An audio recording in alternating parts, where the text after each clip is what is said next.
Epílogo. Neste livro, compartilhei com vocês o que gostaria que alguém tivesse me contado antes de eu me casar. Se Caroline e eu tivéssemos discutido as questões que levantei nestas páginas, nossos primeiros anos de casamento teriam sido muito mais fáceis. Como não discutimos esses assuntos, nosso casamento foi repleto de conflitos, mal-entendidos e frustração. Conheço o sentimento de estar casado e infeliz, de pensar, casei com a mulher errada. Acabei me convencendo de que, se eu tivesse me casado com a mulher certa, certamente não teria sido tão difícil. Sim, no final encontramos respostas para nossas frustrações e solução para nossos conflitos. Aprendemos como ouvir um ao outro com empatia, a compreender sentimentos e desejos e a chegar a soluções razoáveis. Por muitos anos, temos vivenciado um relacionamento matrimonial amoroso, sustentador e satisfatório. Investimos nossa vida em ajudar outros casais a descobrirem o mesmo. Meu desejo é que este livro ajude milhares de casais a alcançarem esse tipo de casamento, sem os anos de dor e luta que vivemos. Se você é solteiro e não está envolvido atualmente em um namoro, espero que as ideias deste livro se alojem em sua mente para uma referência futura.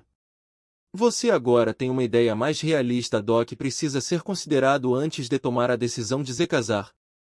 Quando você começar a sentir o formigamento por alguém, espero que tire este livro da estante e deixe-o ser um guia para o desenvolvimento de um namoro saudável e uma decisão sensata sobre dizer ou não aceito. Para aqueles que estão em um namoro sério, espero que este livro se torne uma companhia de confiança enquanto vocês se conhecem melhor. Incentivos 2 a 2626265 discutirem os tópicos aberta e honestamente a tentar ser realistas quanto ao que descobrirem. Se for assim, acredito que tomará uma decisão sensata sobre se devem ou não se casar. Para aqueles que já estão oficial ou não oficialmente comprometidos, espero que vasculhem com intensidade as questões que levantei. Encorajo-os a não apenas ler os capítulos, mas a responder às questões e seguir as sugestões que fiz no final de cada um deles. Alguns de vocês podem descobrir que seu noivado é prematuro, que de fato não se conhecem bem o suficiente para tomar essa decisão. Se for assim, espero que tenham a coragem de ser honestos um com o outro, de aceitar o constrangimento que isso possa causar e adiar ou romper o compromisso. Garanto que um noivado rompido, mesmo doloroso, não é nem de longe tão doído quanto um divórcio 3 anos depois. 227265 Se por outro lado, vocês concluírem que têm coisas em comum o suficiente para construir um casamento bem-sucedido, então a discussão sobre essas questões vai prepará-los melhor para tornar esse sonho uma realidade. Acredito de verdade que, se os casais discutirem a fundo o conteúdo deste livro, entrarão no casamento com uma visão muito mais realista de como ter um matrimônio bem-sucedido. Há alguns anos, uma pesquisa revelou que 87% dos adultos solteiros entre 20 e 30 anos afirmavam que era um casamento que dure a vida toda. 20 deles viram o divórcio de seus pais e sentiram a dor do abandono. É isso que não querem replicar. A tragédia é que muitos deles não têm ideia de como alcançar o propósito de um relacionamento conjugal positivo para a vida toda. Desejo que este livro lhes forneça essa informação.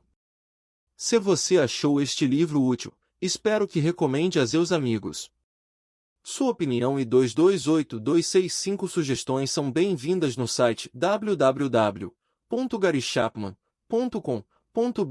229265 Apêndice Desenvolvendo um namoro saudável na cultura ocidental. O casamento em geral é precedido por um período de namoro. Em seu sentido mais amplo, namoro é o compromisso entre homem e mulher que concordam em passar uma parte do tempo juntos a fim de se conhecerem melhor. Há 2 estágios de namoro.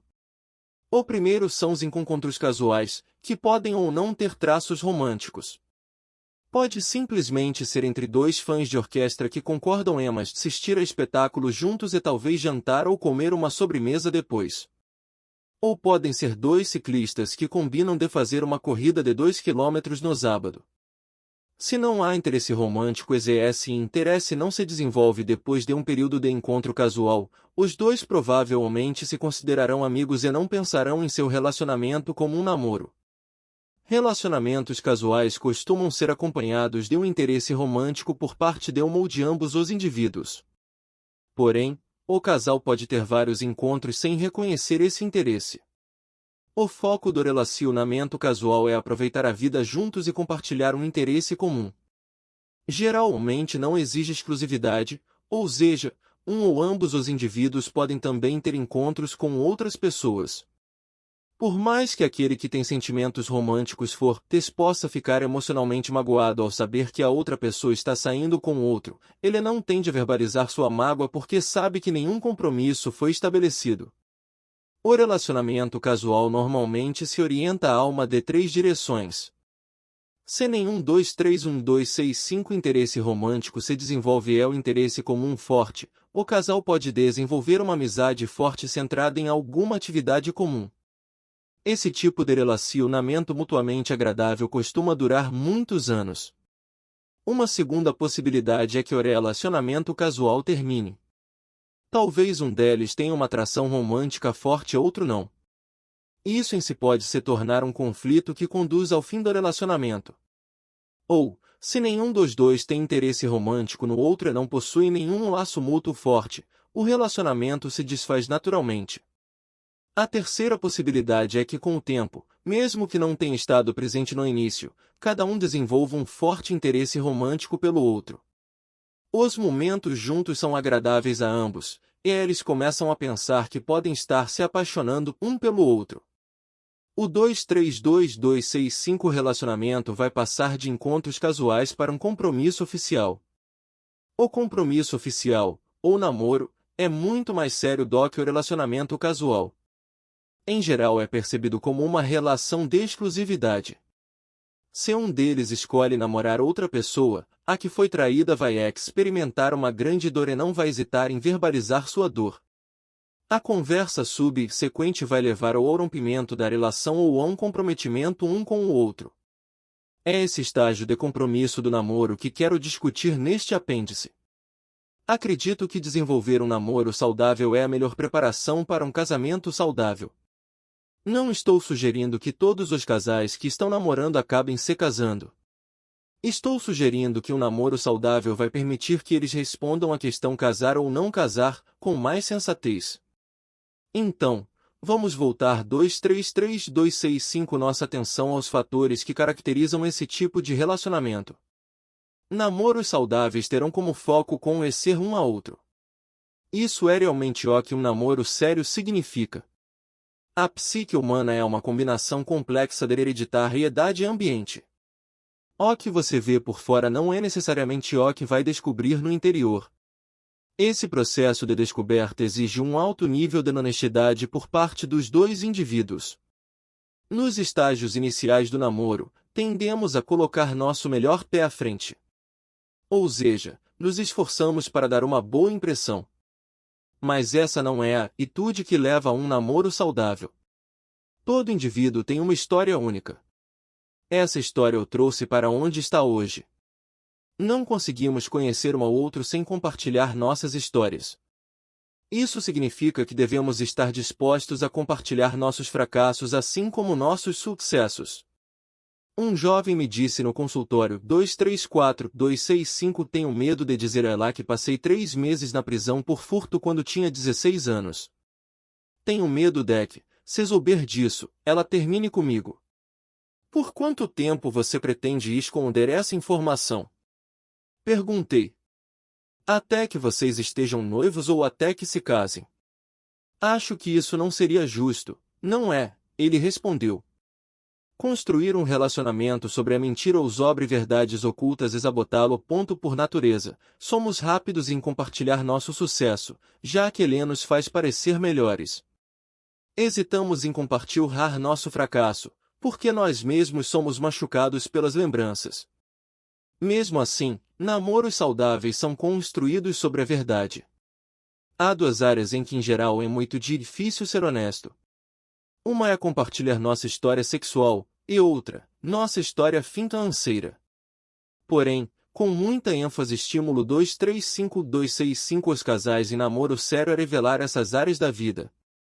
Parte de minha motivação ao encorajá-los a isso se deve ao fato de que essas são as 2 áreas que costumam causar mais conflitos conjugais.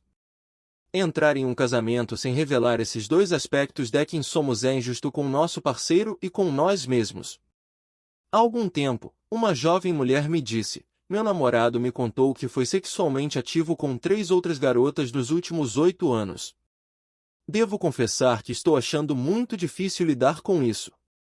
Na verdade, ainda estou tentando absorver, mas sou muito grata por ele ter me contado a verdade.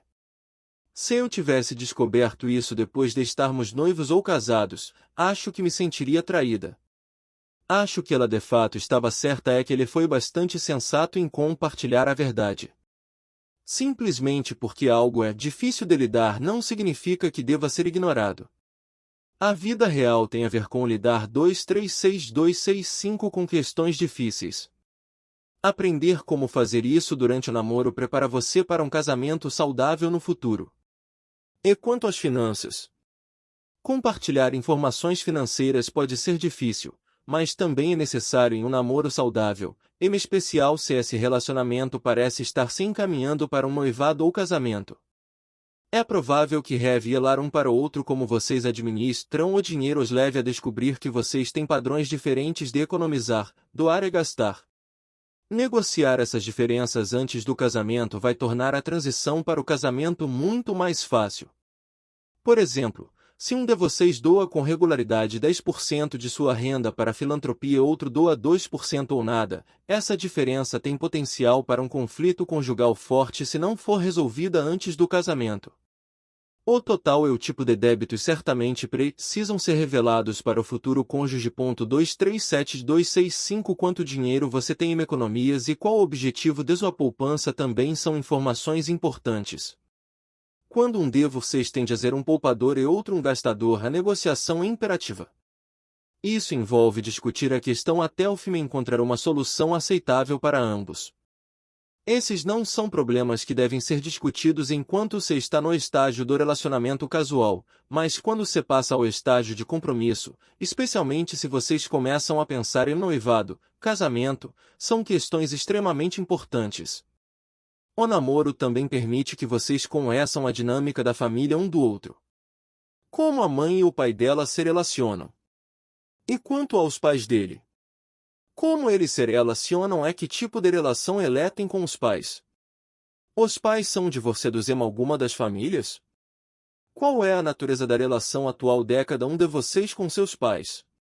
Vocês devem fazer um grande esforço para passar 238-265 um tempo com a família de seu parceiro. Se no final vocês se casarem, eles serão parte de sua vida por um longo tempo. Em um namoro saudável, cada um de vocês estimulará os objetivos educacionais e profissionais do outro. Afinal, nossa educação e vocação são uma parte enorme da vida.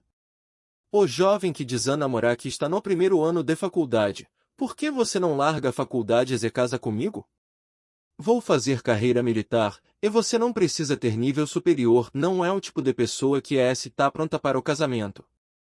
Essa atitude revela quanto ele é egoísta. Em uma relação madura, encorajamos e ajudamos um ao outro a alcançar metas educacionais e profissionais. Um namoro saudável também será uma relação equilibrada.